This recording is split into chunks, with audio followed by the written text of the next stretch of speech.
아버지 하나님, 하늘 아버지의 이름 거룩, 거룩, 거룩합니다.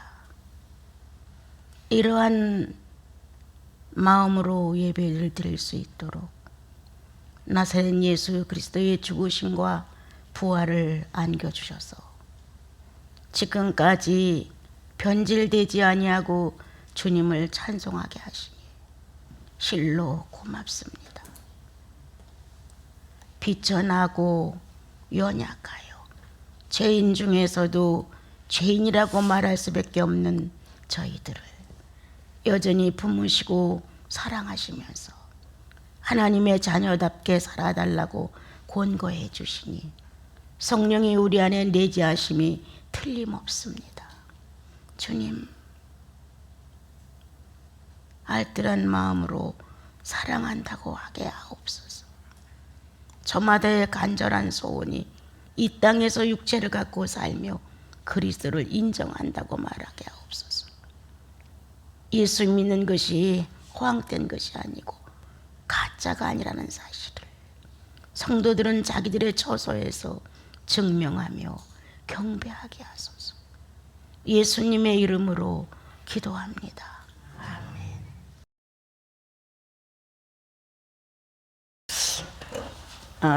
소유주와 소유물, 이제 이런 내용으로 우리들은 현실을 살아가면서 제일 먼저 잘못됐다는 의미를 좀 가진 것이 가정이 아닐까라는 생각이 들었어요. 부모님들은 자식들을 내 소유라 생각을 하기 때문에 빚어지는 부작용이 너무 큰 거예요. 어렸을 때는 그럭저럭 그게 넘어가는데 커져서 이제 판단력이 생기고 자기가 무엇을 선택할 수 있는 능력이 있고 그리고 자기도 독립된 하나의 인격으로서 자기 주제를 세워보고 싶은데 부모는 너는 내 거야 라는 어떤 소유감 속에 그렇게 하면 안 돼. 내가 인생을 살아보니까 그건 아니더라. 이제 본인이 살아온 인생로를 가지고 자식에게까지 이거를 이제 얘기하려고 하니까 때때로 부작용이 일어나고 부모는 부모대로 일생을 바쳐서 헌신한 것에 대한 공적에 대하여 안타깝고 그렇게 몰라? 이런 식. 또 자녀들은 이제 다 키워놨으면 우리를 해방시켜줘야지 이런 마음. 그래서 이 소유주라고 하는 또 소유물이라고 하는 이러한 식의 내용이 우리는 가정에서부터 많이 잘못되지 않았는가. 그게 해로워지더라고요. 너무 자식을 꽉 붙들고 있으려고 하게 되면 그 소유물이 소유주에게 해를 입힌다는 말씀이에요. 그래서 다른 데서 찾지 말고 제일 먼저 우리들은 자식과 부모 관계를 놓고 봤을 때 나는 자식을 놓고 소유주라 보는가, 아내와 남편을 놓고 남편은 아내를 내 소유물로 보는가, 그래서 나는 소유주인가. 이런 식의 아직도 방법이 그리스도인 가정에서 남아있다면 이건 아니다. 최고의 발달된 민주주의가 성경에 있습니다. 우리는 성경에서 예수 그리스도가 우리에게 남기고 간 이 말씀들을 뒤져보면 너무 멋져요. 그런데 귀는 그걸 알아들어. 그런데 그것이 행동으로 나가기에는 너무 오랜 세월이 거쳐야만 되는 거예요. 왜? 그 말씀을 전달하신 그리스도를 사랑하지 않으니까. 그 말씀을 나에게 넣어주신 그분을 사랑하게 되면 당연히 그렇게 되는데 그렇게 안 되는 거예요. 그래서 애쓰고 수고하고 있는 대로 자식을 놓고 희생을 한껏 해놓고도 그거에 대한 어떤 보상은 돌아오지 않을 때가 너무 많아요. 간혹 수도원에서 집회가 있었을 때 이 권사님들의 상담은 자식과 불화하는 것을 많이 하셨어요. 남편과 화합이 되지 않은 것과 자식과 화합이 되지 않은 문제가 가장 심각했어요. 그러면 예수인의 가정인데 성령이 존재하시는데 그리스도의 구속이라는 걸로 인하여 나를 못 박을 수 있는 능력이 와 있는데 이게 안 되고 소유주와 소유물의 관계로 어려움을 겪는 자식과 부모, 아내와 남편, 여자가 너무 강하면 남편을 자기 요구대로 이끌어가요. 자기 소유물처럼. 이거는 창조의 원리에 어긋나요. 이건 예수 믿는 사람은 상상도 할 수 없는 거예요. 주께서 말씀하신 대로 아담이 먼저 지음을 받고 그 다음에 하와가 지음을 받았느니라. 아담이 예수 그리스도를 상징적으로 먼저 이 땅에 와서 정말 하나님의 영광스러운 자태를 남겨야 되는데 실수하여 죄인이라는 걸로 됐지만 하나님은 첫사람 아담을 잊을 수 없습니다. 자기에게서 가장 귀한 것이 나간 거예요. 사람 하나 만드는 게. 그래서 주님은 한 가정이라고 하는 것은 성부가 주가 되는 것이에요.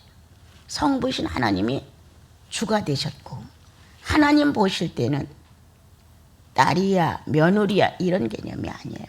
그냥 내 자녀예요. 남편도 내 자녀, 이 며느리도 내 자녀. 하나님 성가정 안에서의 자녀의 모습으로. 그래서 저는 주님이신 거예요. 하나님이신데 하나님의 소유주라는 생각은 안 들고 내가 소유주가 된 거예요. 그래서 내 원대로 자식들이 움직여지길 바라고 내 원대로 아내와 남편이 움직여지기를 바라는 과도한 욕심이 싹 터요. 이 과도한 욕심 때문에 우리는 신령계를 잃어버려요. 지금 가정 안에서도 우리 안에 성령의 거룩한 질서가 서진다면 내가 아내라는 입장, 내가 자녀라는 입장, 내가 남편이라는 입장, 내가 부모라는 입장을 성령 안에서 세워가야 되는데 그렇게 세우지 못하고 욕망으로 던져버려요. 그러니까 시큰 수고하고 희생해 놓고도 자식과 부모 사이가 어려운 가정이 너무 많아요. 평생을 하나님이 원하시는 대로 뼈 중에 뼈, 살 중에 살이라는 고백을 한다고 할지라도 간격은 벌어질 수가 있어요. 이렇게 사는 것은 내가 소유물이라고 누구의 소유물이라는 걸 몰랐기 때문이다. 또한 나의 소유주는 누구라고 하는 것을 잘 모르고 있는 것이다. 여러분 육체적인 소유물, 육체적인 소유주, 영적인 소유물, 영적인 소유주. 나와 여러분은 이 육체적인 소유주에서 영적인 소유주로 변형이 됐습니다. 바꿔졌어요. 숨길 수 없어요. 여러분들의 영혼과 여러분들의 의식과 여러분의 존재 의식을 바꾸는 건 예수 믿을 때였어요.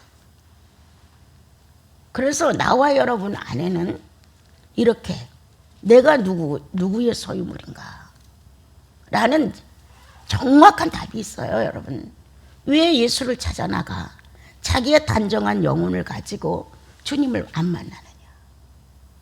문제가 생기면 나는 거룩한 그리스도 안에서의 새로운 피조물의 자격을 얻었기에 주님 앞에 나가 인격적으로 대화를 한다. 내가 이런 문제가 있고 주님 이런 문제가 있습니다. 이러한 내용을 그분께 고백하면 예배 볼 때만 주님이 돼서는 아니 되죠. 나의 사생활 중에 주님이죠. 그러면 내 안에 그분의 흐름이 있어요. 그래서 어떻게 되든 간에 하나님의 소유주고 나는 그분의 소유물이라는 현실을 만들어내야 돼요. 그래야 사랑관계의 소유주, 물질관계의 소유주 이런 거로부터 우리는 멀어지게 된다. 엄밀히 따지면 우리는 아직도 너무 애착하고 있어요. 애착을 넘어 집착해요. 그러면서도 상대와 나는 화목하지 않아요. 오늘 주님은 육체적인 소유주냐, 영적인 소유주냐. 육체적인 소유주로서 자식과 한 가정을 장악했느냐, 영적인 소유주로서 성령의 통로가 되었느냐. 먼저 예수를 만난 사람이 영적 소유주예요. 먼저 그리스도를 만나 회개한 사람이 영적 소유주예요. 예수를 만나 감격된 체험이 영혼 속을 통과했던 사람들이 영적 소유주예요. 예수와 나와의 역사는 내가 먼저라면 나는 예수를 표현해 줘야 되는 거예요. 난 예수이니까, 내가 이 집의 가장이니까, 내가 부모니까, 내가 이 집의 맏아들이니까, 이런 악한 권리 행사가 결코 아니죠. 그래서 나와 여러분은 정상적인 나의 소유주를 찾아야 돼요. 이 많은 소유물들이 나에게 해가 되면 안 돼.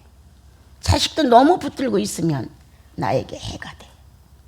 부부 사이도 지나치게 간섭을 하고 붙들고 있으면 자유가 상실됨으로 인하여 불평불만이 많이 나와.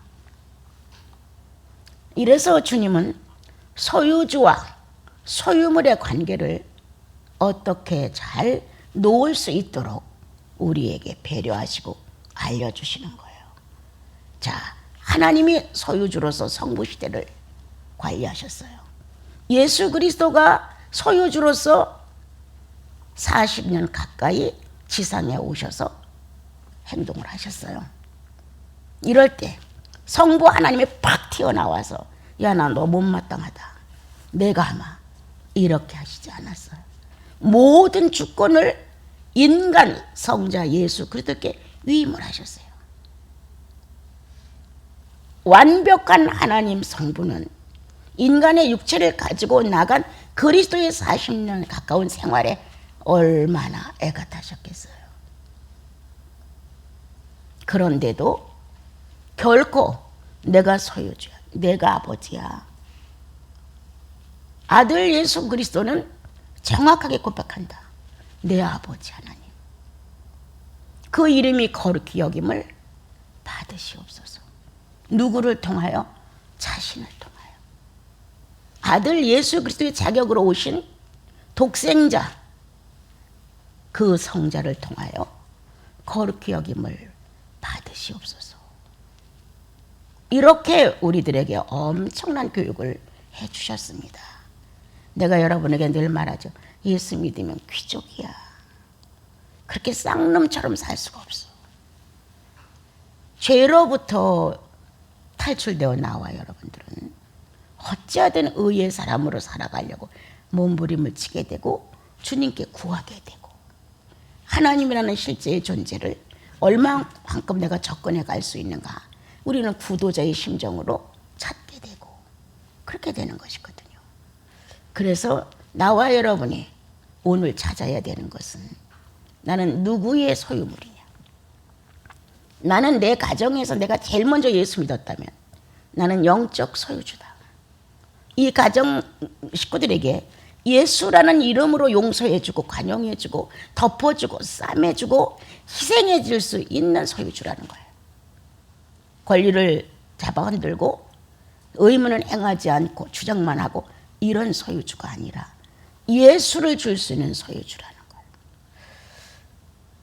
그래서 나와 여러분은 하나님 앞에서 예수 그리스도가 어떻게 사셨는가, 얼마만큼 멋있는 사생활 중에 자신의 자아를 주님께 위임하고 자기 아버지께 위임하고 아버지가 시키는 대로 아버지를 본 대로 나는 내 아버지께 보고 들은 말을 말한다. 이렇게 요한복음에 말씀하셨어요.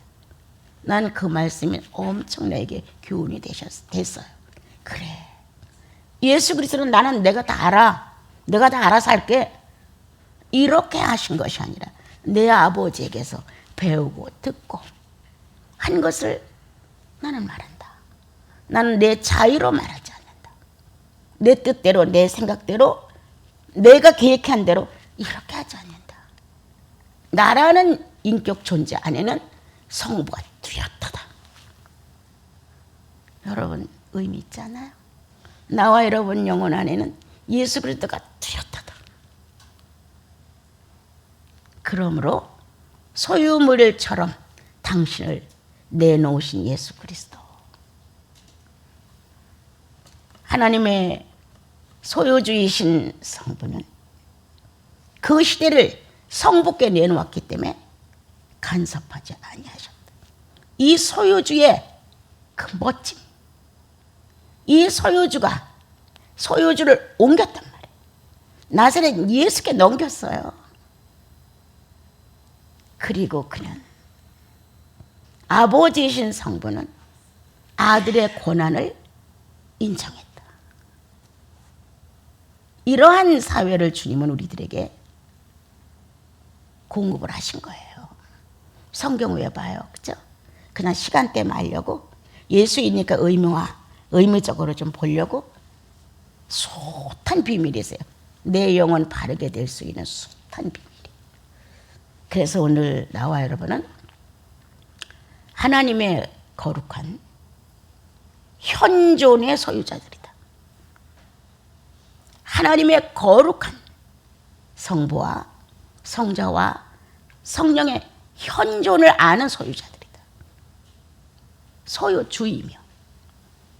그래서 나와 여러분이 현실을 살아가면서 어느 날은 성부 하나님의 이 놀라운 창조를 놓고 감사와 경배로 그 현존을 소유하고 있음을 알린다. 이거는 어떤 노동이 필요하거나 뭐 시간이 필요하거나 특별한 희생이 필요한 게 아니에요. 예수 만난 가슴이 필요해요. 여러분, 성자의 현존을 나와 여러분이 소유했다면 나와 여러분은 그리스도의 현존의 주인공들이 소유주란 말이에요. 그는 죽음과 부활로 당신 자신을 명백히 우리들 속에 넣어주셨어요. 내가 이렇게 죽었노라. 내가 이렇게 부활했노라. 이렇게 당신 생애에 죽음과 부활을 실제로 증명해 주셨고 제자들도 이것을 보고 느꼈고 그러한 현존을 우리에게 주셨단 말이에요. 나와 여러분 명백하다. 발가 벗긴 채로 나무에 달려서 엘리 엘리 왜 나를 버리셨습니까? 외쳤던 예수의 현존을 나와 여러분은 부인할 수 없습니다. 평소에는 까맣게 잊고 사는 것 같아도 인생에서 사건을 만나면 십자가로 달려가게 됩니다. 여기서 현존을 나와 여러분의 소유로 했다면 그 소유주인 나는 그 현존에 대해 어떻게 생각하는가? 예수는 죽어서도 난 죽을 수 없어. 이겁니까? 아니죠. 내가 죽지 못하는 것에 대한 안타까움이 있죠. 예수는 자신을 버렸지만 나는 못 버려. 이런 깡패 같은 어조가 아니라 주님은 자신을 버리셨는데 나는 왜 못 버릴까? 라는 의문을 가지고 자기를 살피게 되죠. 그분이 부활을 했단 말이에요. 그 소유주가 누가? 우리예요. 우리는 그리스도의 부활을 소유로 삼았어요. 소유물이에요. 어느 공간 어디에서라도 예수를 세우고 내가 죽어야 돼. 나는 가끔 우리 형제님들이 자매님들이 뭔가 서로 실수가 있었을 때 잘못되면 용서를 먼저 비는 이 우함에 대하여 난 감격합니다. 혼자 그 얘기 들으면. 어떤 형제님이 어떤 형제님에게 무릎을 꿇고 용서를 빌었대. 어떤 형제님이 방문해서 잘못했다고 했대. 어떤 자매가 서로 만나서 서로의 약점을 얘기하고 화목해졌대. 예수의 아직 보석 같은 소유물을 지닌 거예요. 소유주가 된 거예요. 이렇게 멋진 예수 그리스도를 내 생의 주님으로 받은 거예요. 난 이런 게 너무 과분해서 내 인생에서 이러한 현실을 정말 주님 앞에 보여드리고 가고 싶을 때가 참 많아요. 어떻게 하면 이 멋있는 예수 그리스도를, 이렇게 완벽한 그리스도를 좀 더 정확하게 나타낼 수 있을까? 죽음과 부활이라는 해마다 부활절만 되면 행사적으로 지나가고 마는데 예수의 현존을 소유한 나는 그 예수의 현존의 소유물을 갖다가 소유주로서 활용을 못하는 거예요. 지금 내가 죽고 그 자리에서 주님은 부활하셔야 합니다. 이렇게 뭔가 내 자아의 욕망을 따라 펼치려고 하지 말고, 일단 나라는 한 사람이 내 영혼의 피해자가 된다거나 상대 영혼의 피해자가 된다고 하는 사실에 대하여 심각히 생각해야 한다. 난 잘못한 게 없어, 난 괜찮아, 이렇게 해서 내가 피해를 안 받다고 해서 상대가 피해를 받는데 아무렇지도 아닙니다. 예수의 영은 상호간의 관계입니다. 당신과 나의 관계입니다. 하나님 자신이 말씀하셨습니다. 그리스도를 통하여 아버지는 아들 안에 있고 아들은 아버지 안에 있다. 예수는 똑같은 말씀을 하셨습니다. 너희들은 내 안에 있고 나는 너희 안에 있어. 그래서 나와 여러분은 그리스도의 부활에 대하여 예수 죽는 모습만 동정하고 부활절 되고 고난주 되면 조금 뭔가 각성하는 기미가 있을지 몰라도 자기의 사생활 중에 가장 가까운 부부간에, 가장 가까운 혈육간에, 여기에서 그리스도의 죽으심과 부활에 대한 현존이 실감되지 않는다면 나는 탄식해야 한다. 가짜라고. 지금 내가 이 문제에 대해 가짜입니다. 내가 죽으면 이 자리에서 예수가 살아나는데 내가 죽지 않음으로 인하여 예수가 죽습니다. 이렇게 고백할 수 있는 나와 여러분이 살아있는 현존을 지금 사랑하고 있는가요, 여러분? 종교가 아니에요, 우리 믿는 거. 내가 지구상에서 가장 초라해질 때, 가장 크게 짓밟힐 때, 내가 인류 앞에서 가장 가엾은 존재로 전락될 때, 하나님은 아들 예수의 모습을 놓고 마음 죽이셨다. 그러한 놀라운 현장을 우리에게 보여주셨기에 거기서 그대로 침묵하시고 속죄물로 당신 자신을 인류죄를 몽땅 다 뒤집어 쓰고 그렇게 초라하게 어느 누구도 편들어주는 사람 없는데 가장 가엾게 그는 자신을 대속물로 하나님의 소유물로 내놓았다.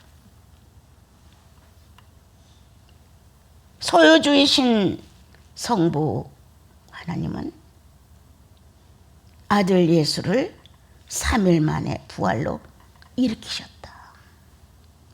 오늘도 이 놀라운 신앙의 진실은 내가 그리스도의 현존의 소유자라면 죽을 수 있을 때 죽어야 하고 버릴 수 있을 때 버려야 하고 체면이다, 위선이다, 자존심이다, 이거 아니에요. 그만한 자존심과 위신과 체면을 가진 예수 그리스도가 어떻게 그렇게 하실 수 있었겠어요? 그거 뻗팅이고 딱 속에 갖고 있었으면 우리가 하나도 구원받지 못해요. 그런데 그분은 나는 대속물이야. 하나님이 나의 소유주고 나는 그분의 소유물이야. 이렇게 정리를 해주신 죽으심과 부활에 대한 역사를 나와 여러분은 갖고 있습니다. 그러므로 오늘도 나와 여러분은 하나님의 소유물 확실합니다. 또한 그리스도의 죽음과 부활을 내 영혼 안에서 인정한 소유주입니다. 그러므로 이 죽음과 부활은 연약한 자에게 기운을 살려주고 부족한 자를 좀 채워주고 내가 그렇게 함으로 인하여 상대는 살아날 수 있고 말 한마디가 천냥빚을 갚는다고 말 한마디가 얼어붙은 상대의 마음을 녹일 수도 있고 오늘도 성자 예수 그리스도의 죽음과 부활의 현존을 경험한 소유자들은 그렇게 끊임없이 의를 살립니다. 여러분. 자랑스러운 여러분, 예수가 있기에 자랑스러워. 우리는 성령의 현존에 대해서 어떻게 생각하느냐? 우리는 그냥 성령은 내 기분을 도와주는, 뭔가 기도를 할 때 빨리 응답해서 갖다 주는, 이렇게 성령을 오도했어요. 성령은 내 인격의 하나님이에요. 죄인으로 살았던 이 비인격을 정리하고 하나님의 자녀로 살아갈 수 있는 신적 인격을 부활시키고자 우리 안에 들어오셨어요. 그래서 신적 인격을 우리 안에다 자꾸 부활시키는 거예요. 그게 성령이 우리 안에서 하시는 일이란 말이에요.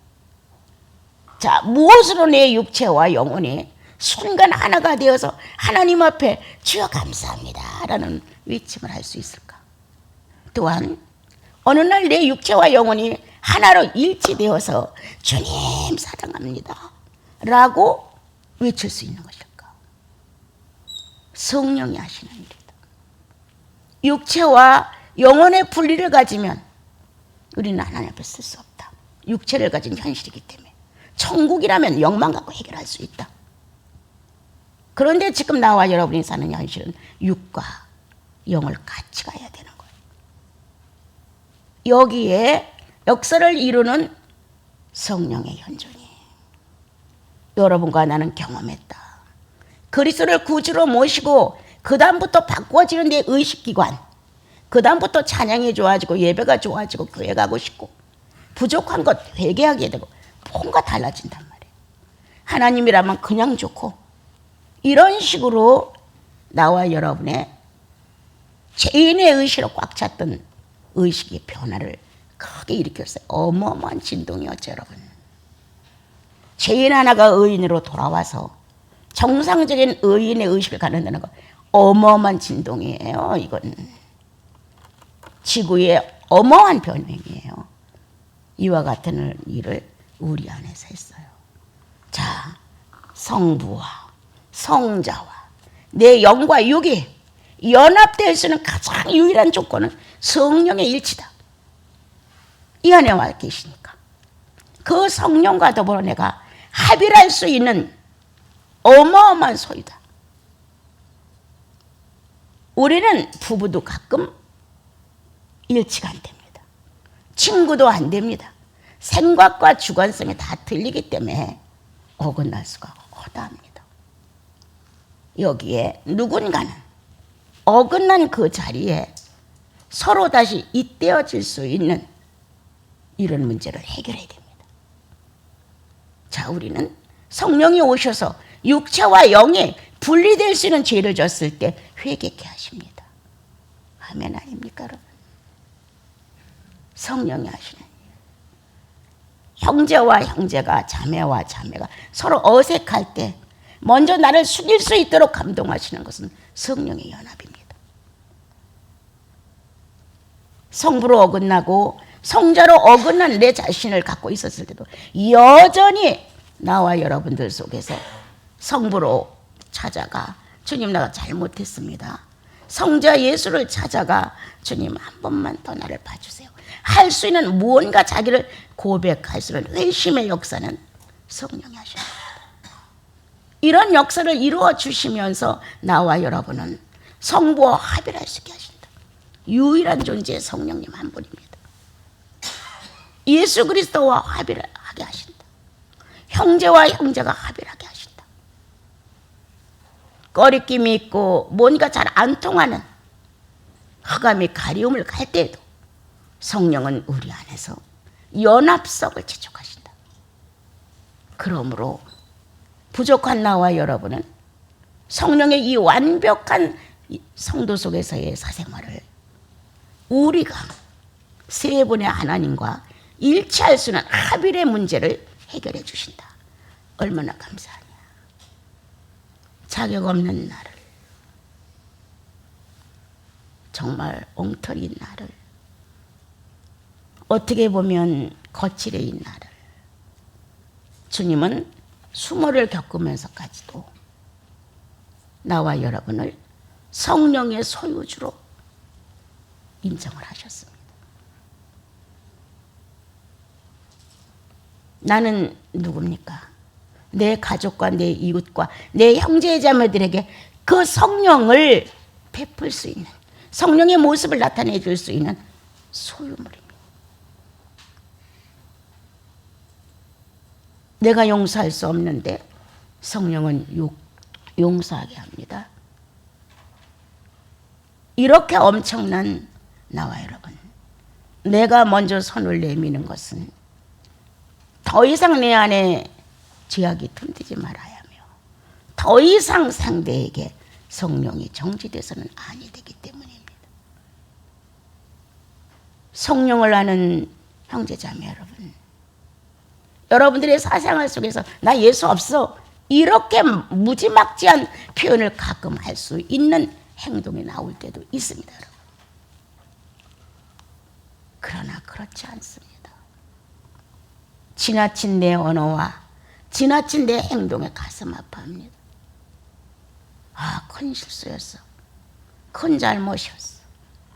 이렇게 나와 여러분을 본질의 성령으로 돌아올 수 있도록 권고하시는 성령의 현존이 있습니다.